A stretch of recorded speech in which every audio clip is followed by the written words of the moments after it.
Welcome to Eastervian Readings. I am your consciousness coordinator, Raheem, aka Reverend Rock.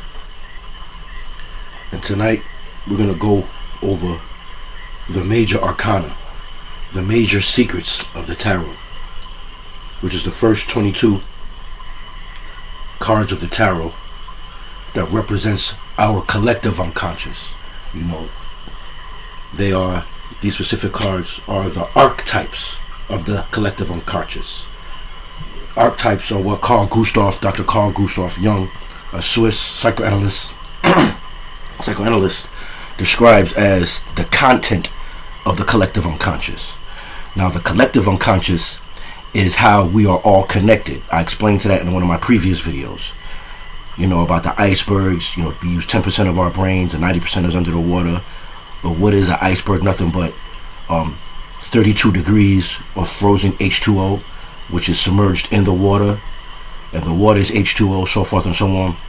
But anyway, our collective unconscious come from instinctual motives that gradually came upon the human species throughout time. And these motives are such as like the mother image, the father image, the fool, which is the trickster, the shadow side, our shadow side. Anyway, I'm going to begin with the Fool card. I'm breaking down the Fool card, which is the trickster, the Woody Woodpecker in cartoons, the Bugs Bunny, always has something going on, causing mischief and trouble, running around, doing gags, barely getting into trouble and just barely escaping while tormenting the other individuals in the scenes.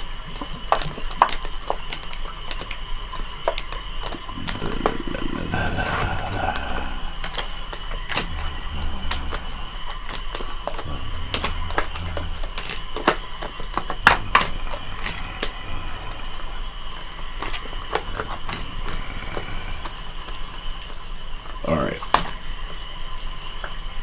The first card of the Major Arcana, the Fool card, begins with a 0. Completeness, 360 degrees. This is the first card. This is the initial stage that at an unconscious level we all assimilate and go through. As you notice, he has his head in the sky. He's totally unaware of the cliff that he's about to encounter. He's walking with a dog, his friendly companion. That's this animalistic side. As you can see, he's on a journey. He doesn't know where he's going, but he's totally aloof. He's on the top of a mountain, meaning that he's at his apex. He's at his height. The sun is shining in the back, which is a signifier of consciousness. The white flower, the white rose, symbolizes purity, and the rose symbolizes sexual passions. That's why you get 12 roses for the 12 months of the year on Valentine's Day. But it's innocence. The white color symbolizes innocence as opposed to red, which symbolizes passion and desires.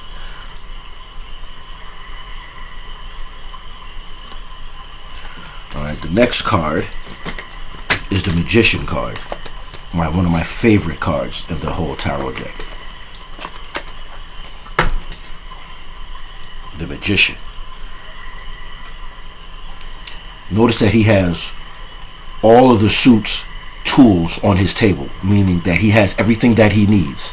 He has a serpent as a belt wrapped around his waist, which signifies sexual passions and desires. That's why the Masons wear the apron in the front to cover up the genitalia. That's what the apron represents in Freemasonry. The serpent represents the eternal now, eternity, and that sexual diet. Remember, the serpent tempted Eve to partake of the forbidden fruit, which is the orgasm. He has one hand up and one hand down, the other hand down, which signifies as above, so below. The microcosm to the macrocosm. The outer world has the same power and compassion as the inner world. He also has an array of roses that he's surrounded by, which also signifies the vagina and the blood flow and the menstruation cycle. The red is also the sign of power, passion, desires, lust, and everything that the body and the physical realm needs and craves and desires. The Roman numeral on the top is number 1, which signifies completeness, wholeness. Wholeness manifested into reality, singular.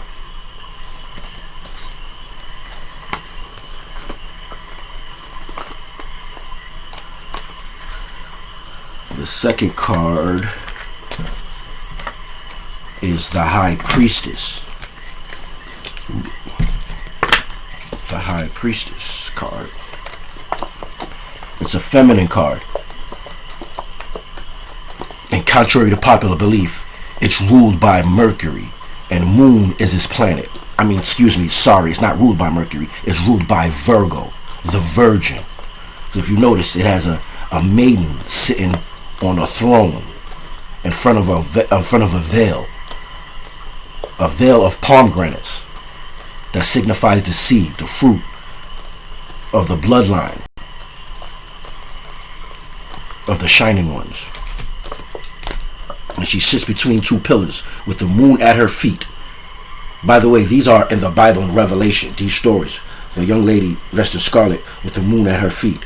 As you can see, she sits between 2 pillars, a black one and a white one. Yasin and Boaz.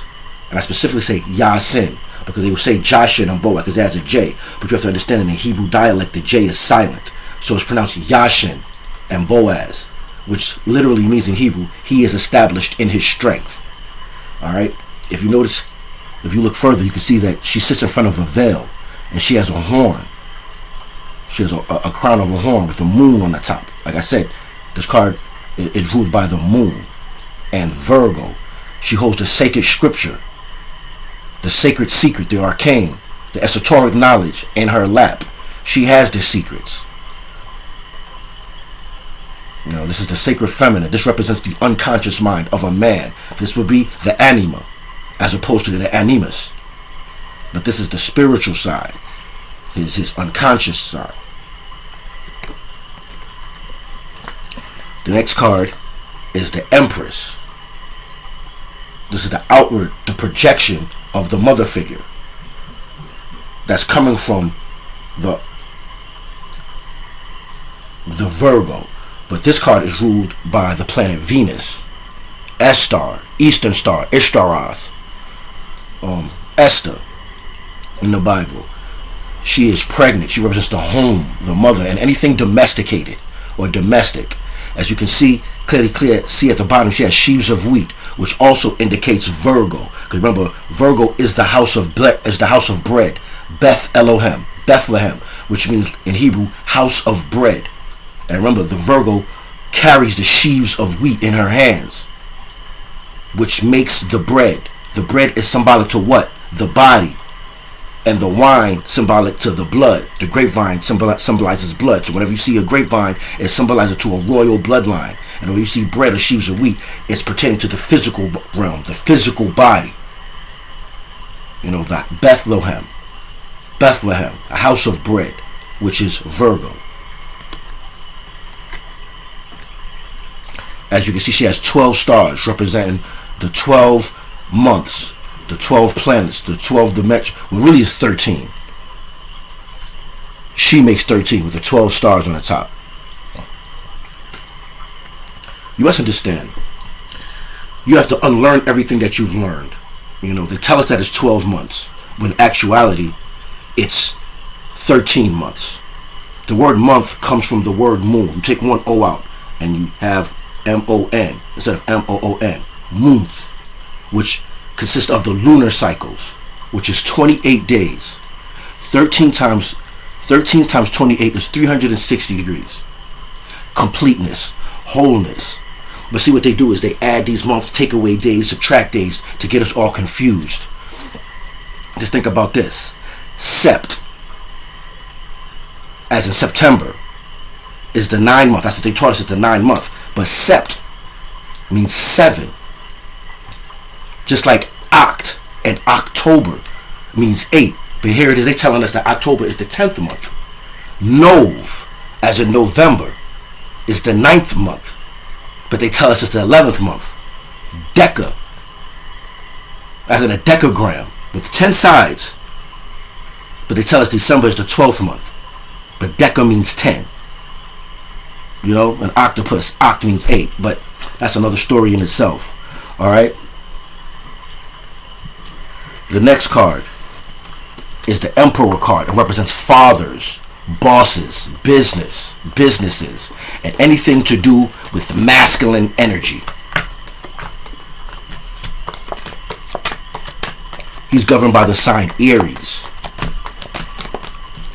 the ram, which signifies individuality, power, and strength. He sits on a stone throne. Remember, stone represents the immortality of the spirit. That's why you got a tombstone on your grave when you die. Because your soul, your spirit is perpetuated, is immortal. So his power is perpetual. It's solid in his foundation, the Emperor. He represents the Great Father. He's clothed in a scarlet gown, red, passions, desires.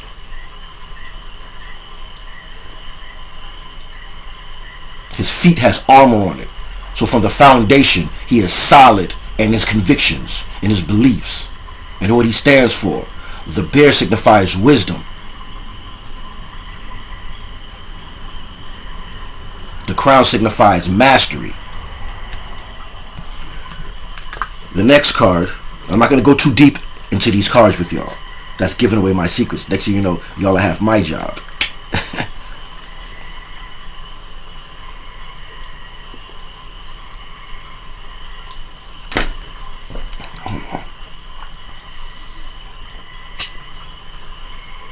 That sense negativity. Flowing through the air.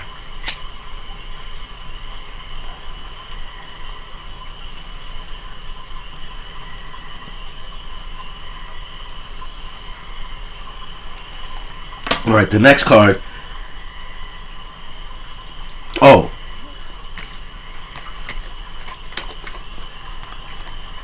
These cards sometimes can be a couple. You got the 4 and the 3, which makes 7. And on the 7th day, he rested and he blessed the Sabbath day and he hallowed it. You know. I say that because the High Priest card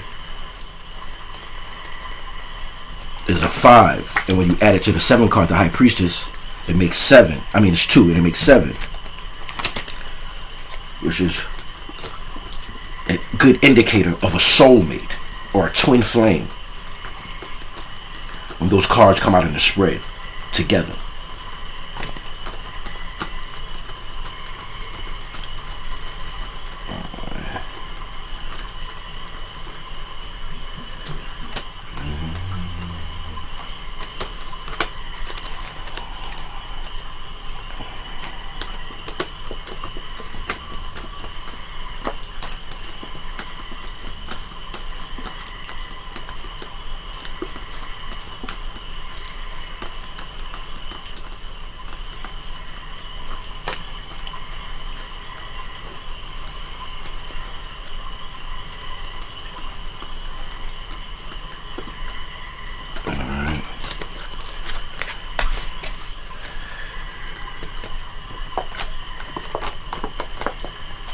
Alright.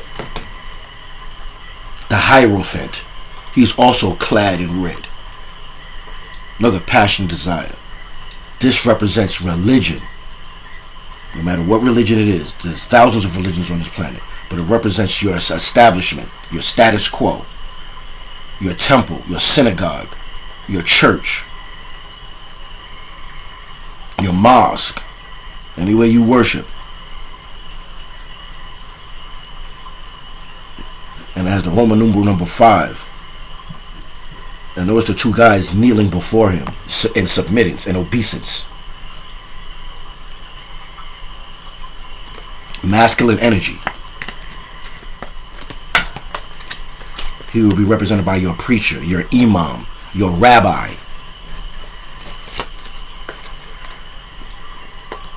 The next card.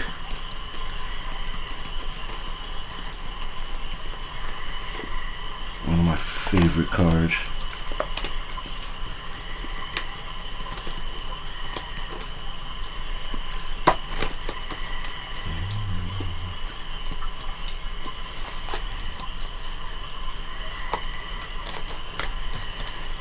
Alright, is the Lover's card.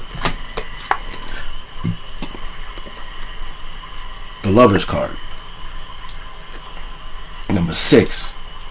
Number 6 is ruled by the planet Venus, the goddess of love. Notice the motif. Eden, with the Anunnaki on the top. The serpent is on this tree, and flames on the tree behind Adam, aka Adam. The fires represents fire and desires and passions. The serpent represents also sexual desires and promiscuity and sexual desires. The tree represents masculine energy and erection. And notice how the angel, the Anunnaki, the Elohim, the shining one, with the sun at his head, is chaperoning the event. The mountain in the middle represents abstract knowledge. It is the Great Pyramid of Giza over there in modern Egypt.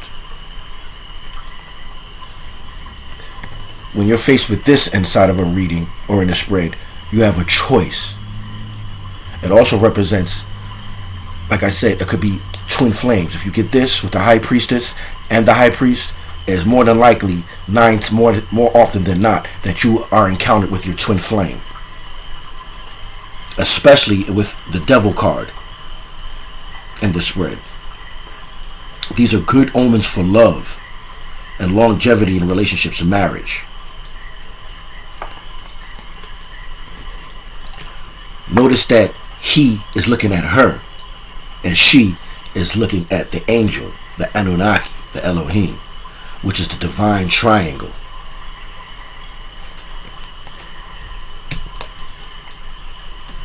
The 6th card, the 7th card is the Chariot. Now remember, chariots are metaphors for spacecraft. Notice that he has 2 sphinx. Again, one black, white, and one black, which represents the opposite opposing forces that exist in anything. There can't be no masculine without no feminine, no male without no female, no up without no down, no right without no left, no white without no black. Everything has its opposing opposites. There is no eternal evil energy that's an internal controversy with God. For the truth of the matter is the existence of an entity balancing itself out. Period. The chariot is a vehicle. The Merkaba. The Sphinx represents Leo and Virgo, which is the real beginning of the new year. Not January 1st. Remember, I told you they mixed the months up. The real new year is when Virgo and Leo are intertwined. That's why you have the female bust on the lion. That's why you got the strength card, but we're going to go into that card later. Now here you have 2 of them on the vehicle. The victorious card, the chariot. This means you're victorious. Your spirit and matter, because the chariot, your body is the vehicle. And you have to fight your spiritual forces with this physical reality. You have to fight your spiritual reality with your physical reality. What the body wants, desires, passions, and needs. Or can mean a literal vehicle. Notice you have the circle with the wings, which literally is the symbol of the Anunnaki. It is the symbol of Nibiru.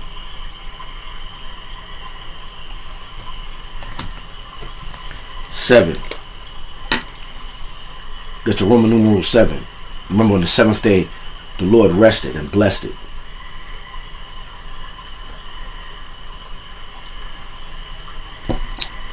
In it, thou shalt do no work. All right. Next card, number 8, is the Strength card. Remember, the Sphinx represents the Virgo and Leo, the Maiden and the Lion. Number 8. 8 is the number of strength.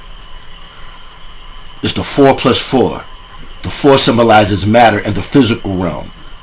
With another 4, it's doubled. Strength. Notice that she has the symbol of infinity above her head, which signifies eternity. The sign of the Virgo and the Leo are eternal.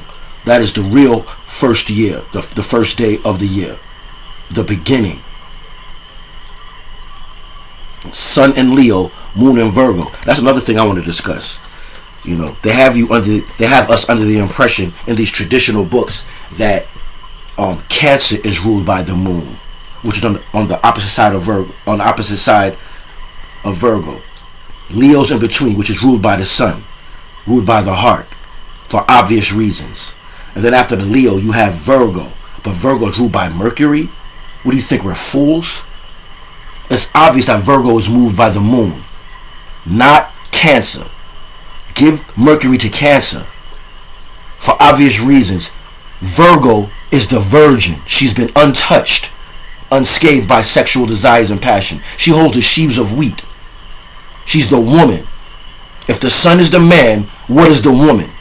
Not a crab, not a lobster, not a roach, or any crustacean, or any creature with an outside shell. She is the house of bread, the Bethlehem. That's why she holds the sheaves of wheat. She, Luna, Virgo. That's why they trick you. You be interpreting these cards and you think you interpret it in the right way, but they slip their little sleight of hand tricks inside it to confuse you. You have to delve deeper and figure all of these things out. It's just common sense. The truth is hidden beneath the obviousness of the lie. Why would Virgo be ruled by Mercury?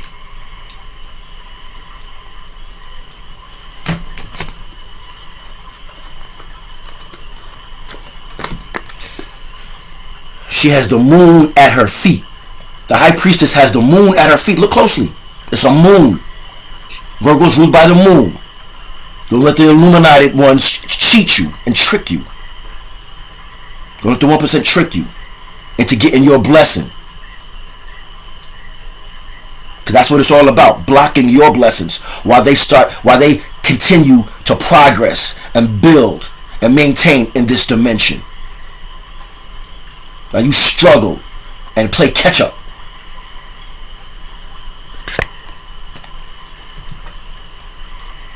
Strength again. The pyramid in the background.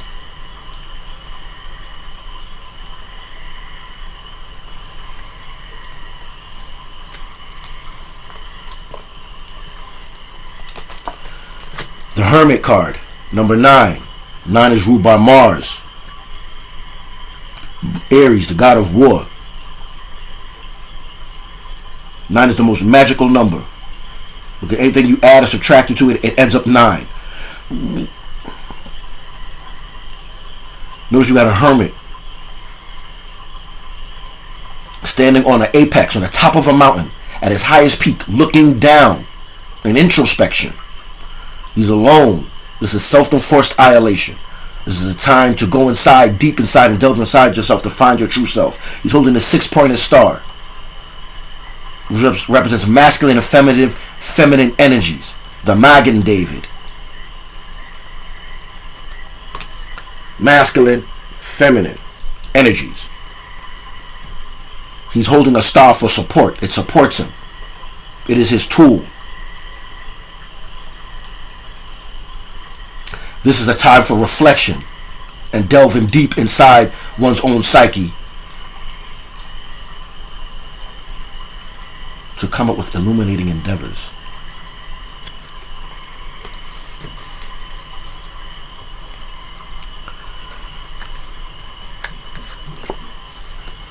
The Wheel of Fortune. 10. 1 and 0. 1 is completeness. Now you have a double digit, which begins a new cycle, a new round. Notice you have the four signs: Leo, Taurus, Aquarius, and Scorpio. The 4 ages, if I remember, is 65,000 years. Cycles. Give or take a couple of years. But it's something like that. In any event, this is the Wheel of Fortune. When this card is in a spread, positive things is going to happen. Good things. Good fortunate things. This is one of the luckiest cards in the tarot deck.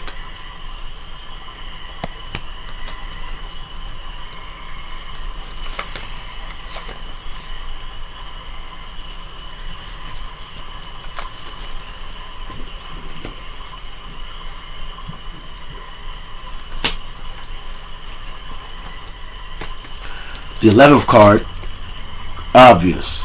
The Balance and the Sword. The Justice card. This represents the law of the land. Universal law and man law. Karmic depth and balance. You're wearing the colors of the Moors. Green and red. Passion, red. Desires, red. Green, compassion. Green is the color of compassion, harmony, and balance. That's why the tree leaves are green. That's why the grass is green. Symbolizes compassion. Compassion I would define as unconditional love. Love with no boundaries and no conditions. Pure, unadulterated.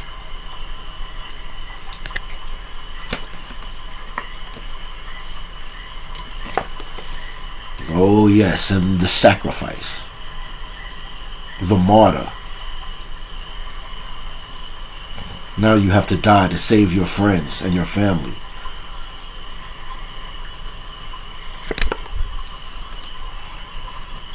Like I said, I'm not going too deep into these things, because then you'll have my job.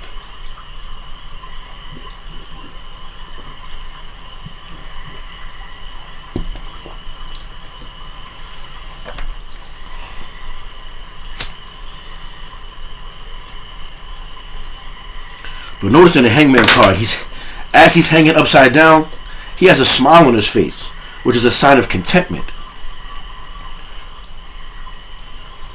So in actuality, he kind of knew what he was doing. He knew what he was doing.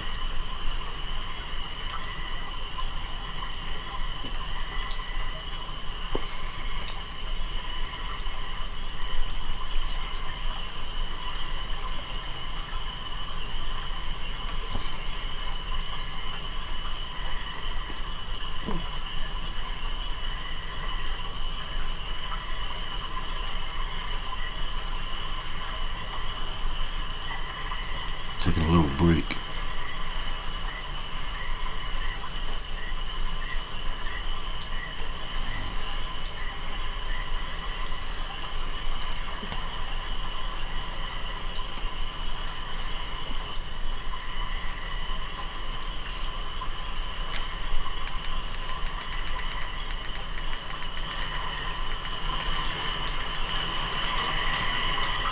All right, what we got next? The Hangman.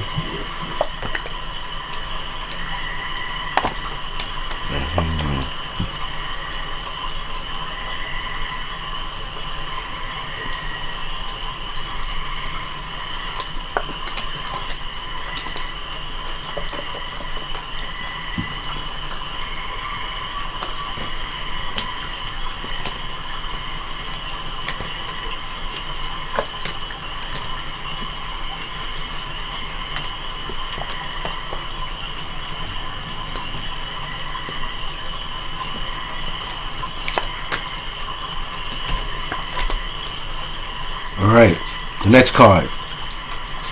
One of my favorite cards. The Death card.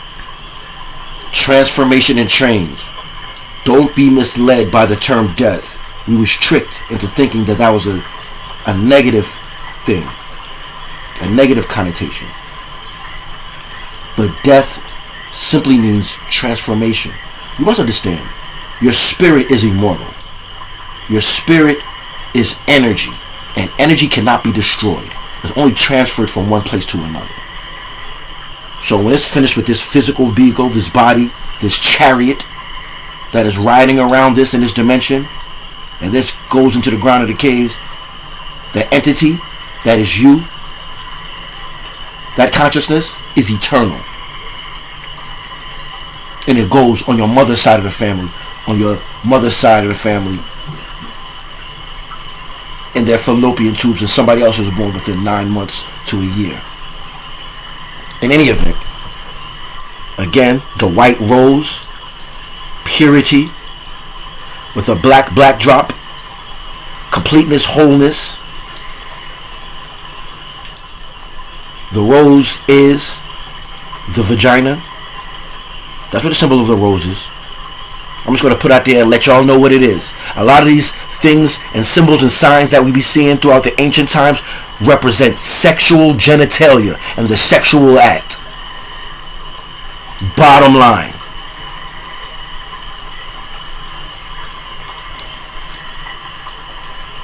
A horse, the symbol of power, strength. That's why I say, how much horsepower do you have in your vehicle? Notice that the king is already laying on the floor. The Pope is begging for his life. So are the children and the maiden, because death is coming. And is protected by a black armor. The skull represents the spirit, the eternal spirit.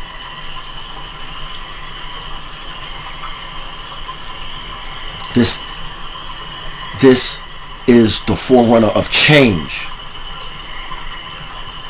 Positive change.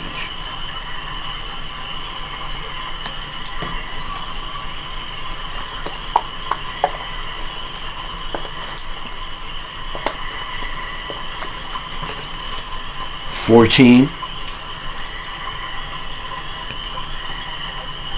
Temperance, balance. Again, this picture is also in the Bible, in Revelation. The triangle's in the square. The masculine energy is encompassed in the square, 490-degree angles, which the square represents the physical, material realm. And this represents the spirit. So the spirit in matter. The body, the spirit inside of the body, the chariot. Notice how the Anunnaki is balancing out the waters in 2 golden goblets. Water symbolizes emotions.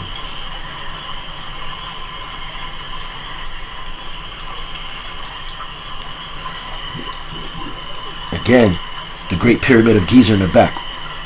All these cards have what? A pyramid in the back. The mountain. Mount Sinai. Whatever you want to call it. Patience is what this card is indicating. And balance.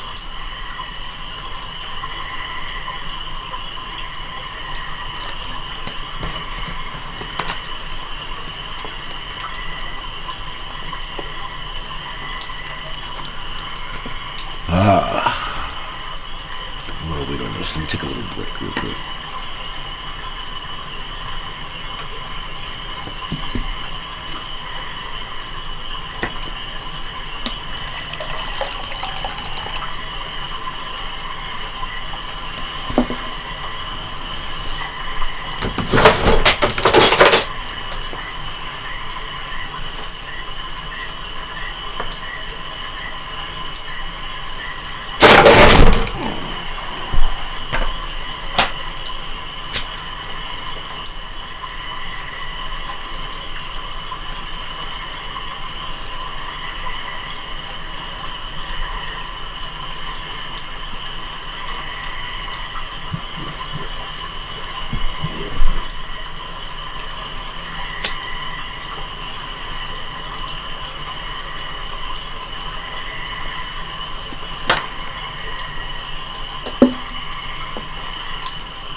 East of Eden readings.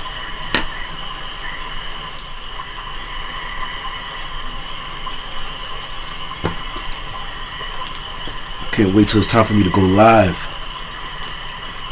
That's why I'm going to really blow y'all mind. Alright, the next card. The Devil card.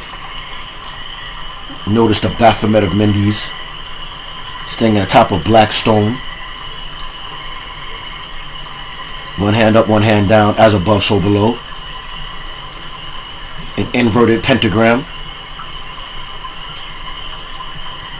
The same motif as the lovers, except that they bound and chained to that stone.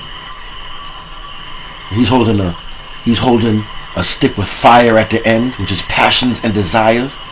They both have tails, signifying animalistic behavior, the animus and the anima. One tail is of flame, the other tail is of grape, which is the bloodline, a holy bloodline, the royal bloodline of this passion and desire, this sexual desire. This card is a good indicator of marriage, of a real strong sexual relationship, drugs, alcoholism, or anything that the body craves excessively. This is the card of spells and hexes. When it comes up in a reading, rest assured, most often than not, somebody has a spell on them or a hex.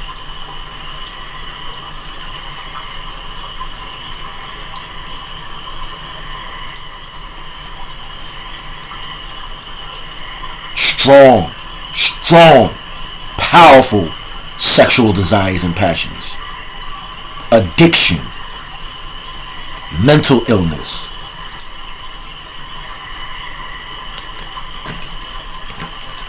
The next card. Destruction, terror, and mayhem. The Tower card. Like the Tower of Babel. When they wanted to build a tower to God.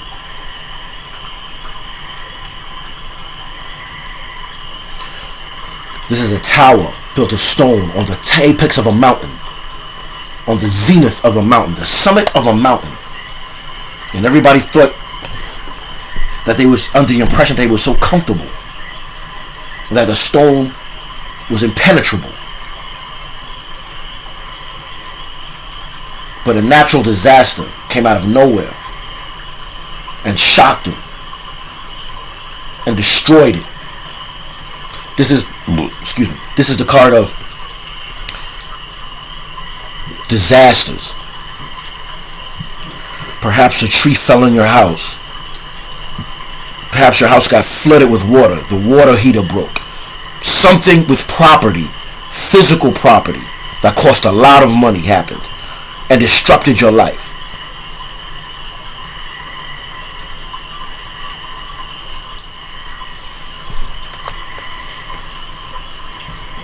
That's the Tower card.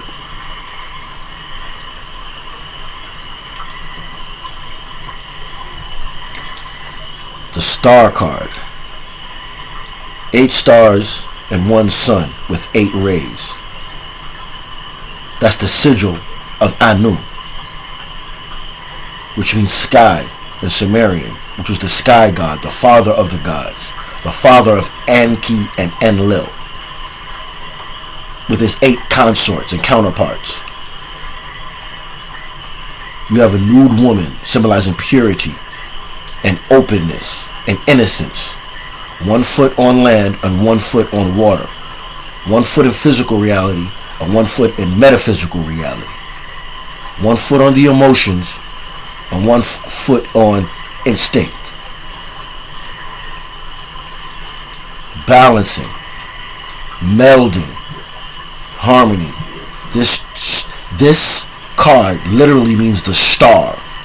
It could be the star of a show, a rap star, or anybody who shines above the crowd.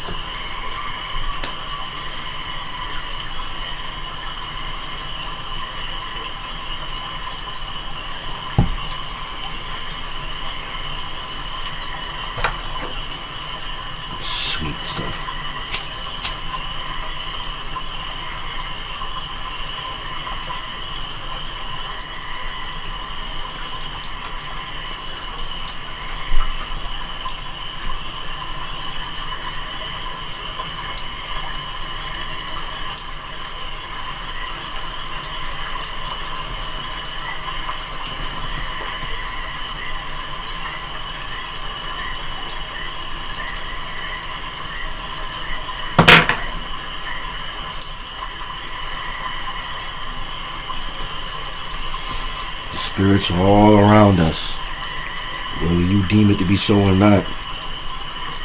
The name of the game is pay attention. If you're not paying attention, they'll get you.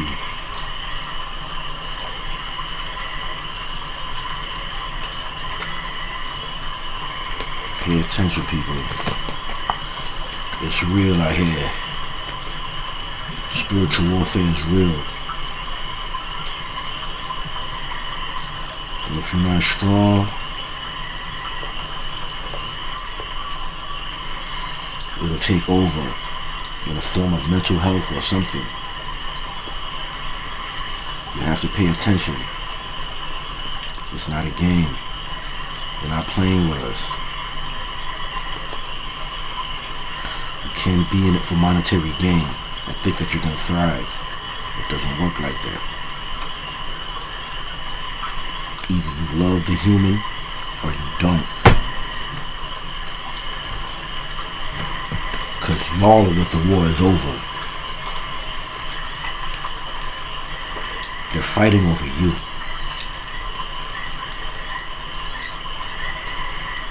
And you don't even know what you're participating in. You're just walking around oblivious. But you are the prize. In any event, the Moon card, ruled by Virgo, the High Priestess. It has 2 towers, one on each side, a domestic dog and a wolf, a domestic dog and a wild dog. You see the crayfish emerging from out of the seas, out of the emotions, out of the unconscious. And it has to follow the yellow brick road in between the 2 towers for salvation, but it doesn't know what it's getting itself into. There's secrets and hidden things, illusions. Either you're gonna fucking adhere to it or you're gonna conquer it. The moon reflects light. It doesn't create light. It doesn't manifest light. It borrows light from another source in the darkness. So where there is no light, the moon is dark. A physical entity with no consciousness. Emptiness. Again, the water is the symbol of emotions. When Jesus walked across the water, he progressed upon the emotions of the people. To walk means to put one foot in front of the other. Progress is the symbol.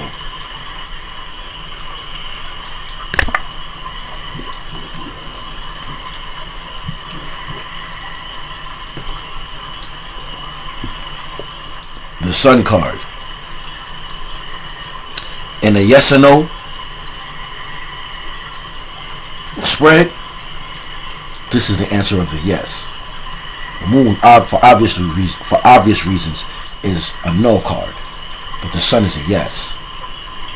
Consciousness, positivity, power, strength, passions, the red flag, the horse, the baby, newborn.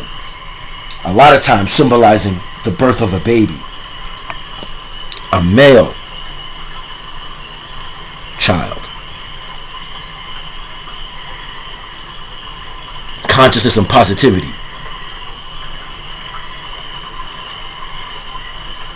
Power and strength. Masculine. Rules the sign Leo, the lion.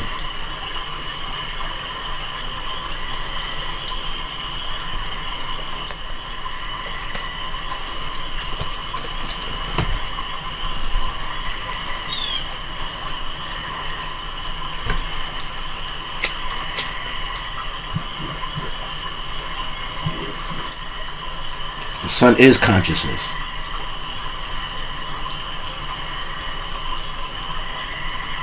It's the symbol of the light. For the light shineth in the darkness, and the darkness comprehend it not.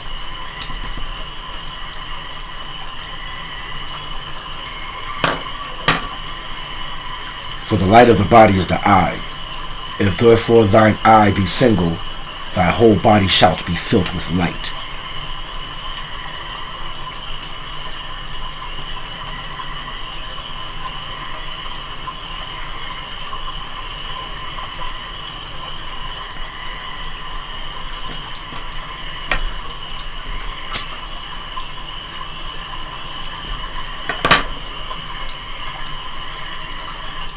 The Major Arcana cards, again,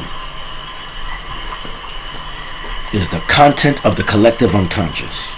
The collective unconscious is what the unconsciousness of man has acquired throughout all of the ages. These are symbols and motifs that are embedded in the consciousness of a human.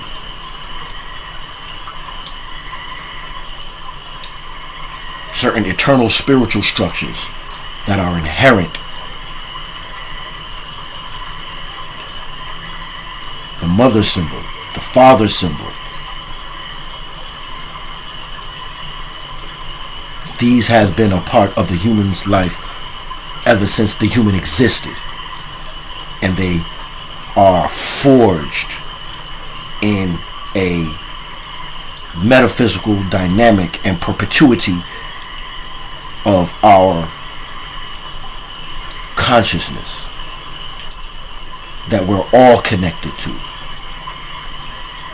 All of us together simultaneously. The symbol of the dragon, the symbol of the serpent, the symbol of the stone, the Dark Lord, Darth Vader, Mr. Smith in the Matrix. These things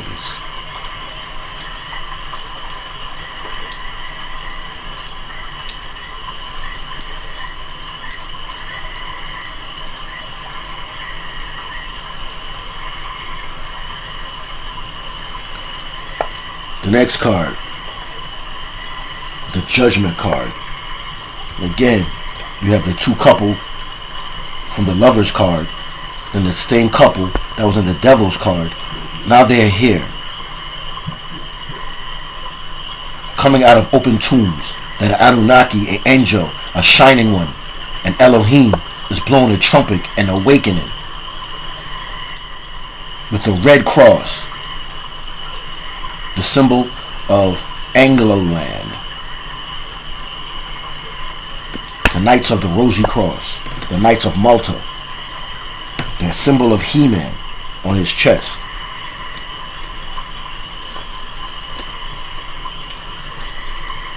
As above, so below. This is the awakening, the quickening. When coming to the realization of the true consciousness, of the true being of the spirit. Being freed from the fetters of this physical dimension and body.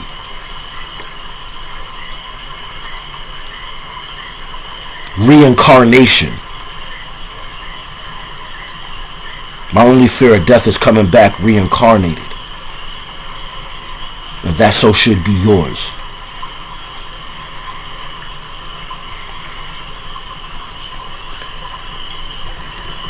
The red cross with a white backdrop.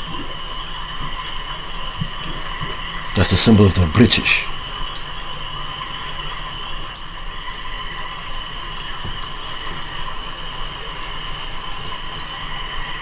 Resurrecting, coming from their tombs, looking up to the Anunnaki.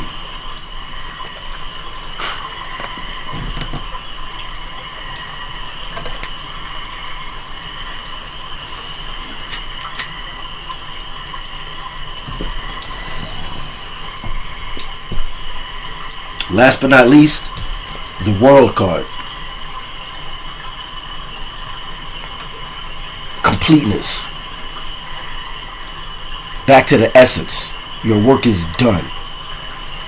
You can now go home. Back to the Merkaba.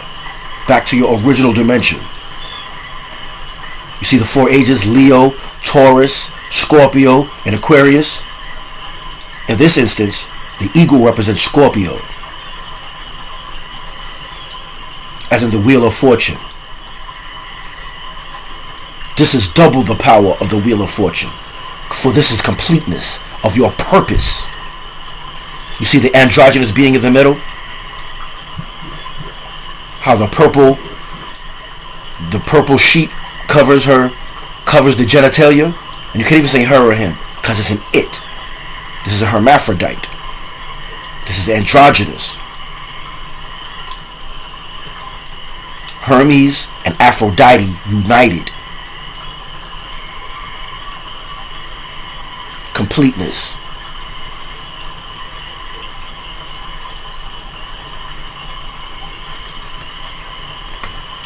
That was the being we were.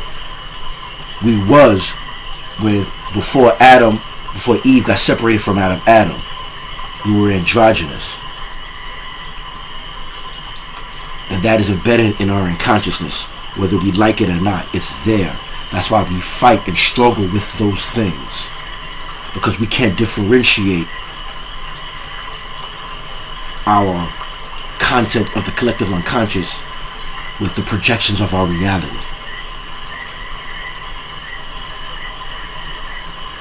And that's where beings like me come in, to assist in the process of individuation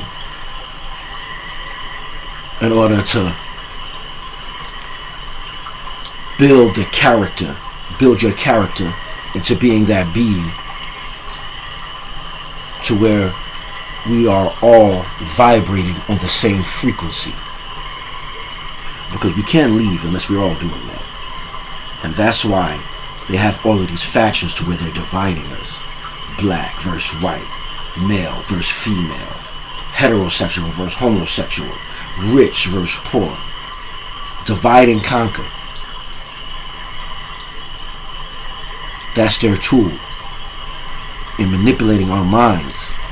But once we get together and start vibrating on the same frequency and break the fetters of these chains that they bestowed on us, I'm telling you, this will be a better place. A way better place. But in the meantime,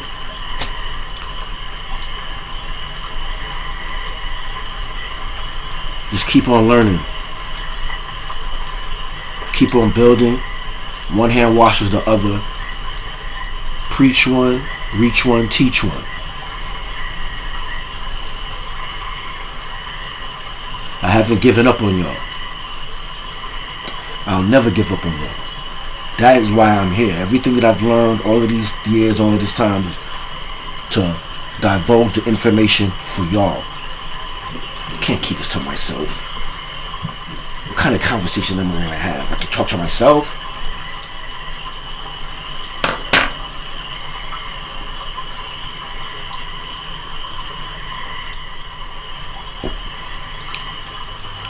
That was the Major Arcana. Again, I wasn't going to go too in depth before y'all know more things than I know.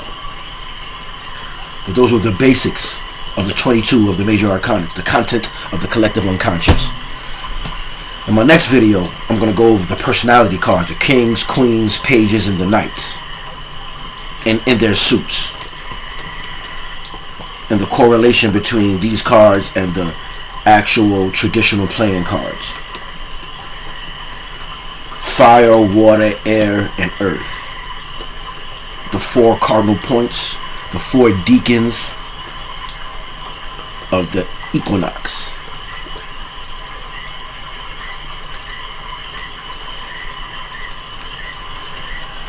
I love you. Peace. I'm Reverend Rock of East of Eden Readings, aka Raheem, and I love you. I'm out.